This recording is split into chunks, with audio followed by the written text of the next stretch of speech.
it's not even worth eating because it can make you so sick over time. You know, and I can really tell you that with certainty because most of my patients are in their 40s and up. They work a high-stress job, you know, and now they have all the money they want to buy this good food, but now they're so sick from the last 4 decades of not having good food, not having enough time outside, not having time to exercise, and sitting at a desk for 8 hours. You know, so I would say invest in it. Even if you go into a little bit of debt, I still think it's worth it because investing, you're only going to get one body for this life, so it's an investment. I would go back and tell my 20-year-old self to not touch that fast food and to not worry about money so much because you can make money back. You can make money again. If you spend it, you can make more and get the good food that's going to nourish you because I felt terrible between 20 and 25. I was always tired. I was always sick and had all kinds of problems that could have been prevented if I had better information and I should have spent more money on better food. Yeah. Okay, so I have 2 questions. One, can you give us more examples of healthy fats? And then the second question is, what are some good snacks that you would suggest for us? Like walking around, a good snack to have is trail mix. That's really cheap and easy to make for the most part. Raw nuts over the roasted nuts. And then a minimal on the dehydrated fruits. That's the word I'm coming to me. Like raisins and craisins and all, because it's so high in sugar. You've taken away the water from it, and all that's left is the sugar. So kind of a simple trail mix with maybe coconut flakes in it because that's such a good fat. So the fats again, like tallow or ghee or the fat from bacon, you can reserve it in the fridge and then use that to cook things. And it kind of lasts forever and it's really gross, but it adds a good flavor to the food. It's gross when you look at the jar of bacon fat, but it can take a high heat. Not all fats can take a heat, like olive oil can't take heat, you can't cook with it, it'll become rancid, and it clogs up your system. And it kills me that on all the cooking channels, you see them all with their extra virgin, like best quality olive oil, and you see it sizzling, and like, oh, it's now rancid. You know, it can't take a heat.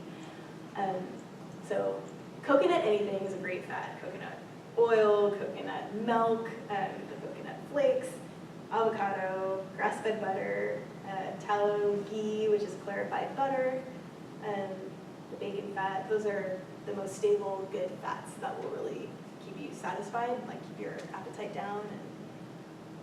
So is avocado oil okay to cook with? I want to say that it's not as stable. I don't think I'll have to look, but I don't think that's a fully saturated fat. But now I'm questioning it. If it is, then it's safe with the high heat. Yeah. As far as other snacks to carry around, just simple things, fruits, beef jerky or turkey jerky is a good thing a good easy snack. And then for drinks, I love that raw lemonade because it's so easy. You know, it's easy to carry a lemon with you, cut it in half, squeeze it into your water, and add some liquid stevia. Now you have a sports energy drink and electrolyte replacer, and it tastes just like lemonade. What else for snacks? Seaweed. Seaweed is a great snack. It's very nutritious in minerals. It collapses into nothing, and it's kind of crunchy and salty. So if you're craving that, it's good. Very high iodine. It's good for your thyroid. Thank you. You're welcome. Raw milk cheese, if you're going to do milk, is good. Those are the ones that come to me at the top of my head. Fruit, you know, an avocado, carry it around, some garlic salt. Just eat that. Just eat very simply.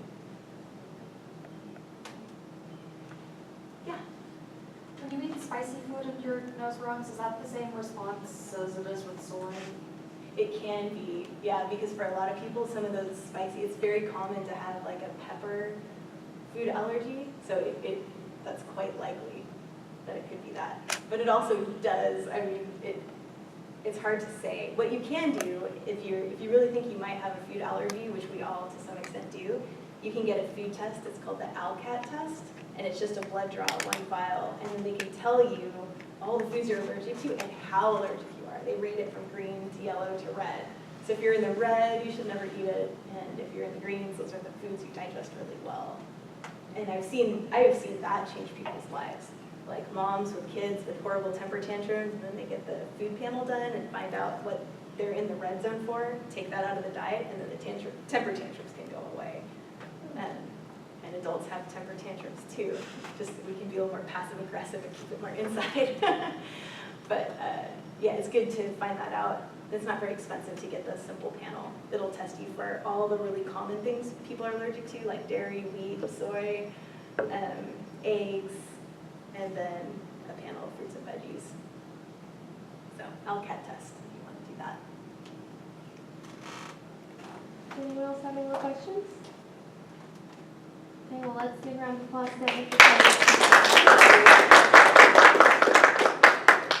And just as a side note, if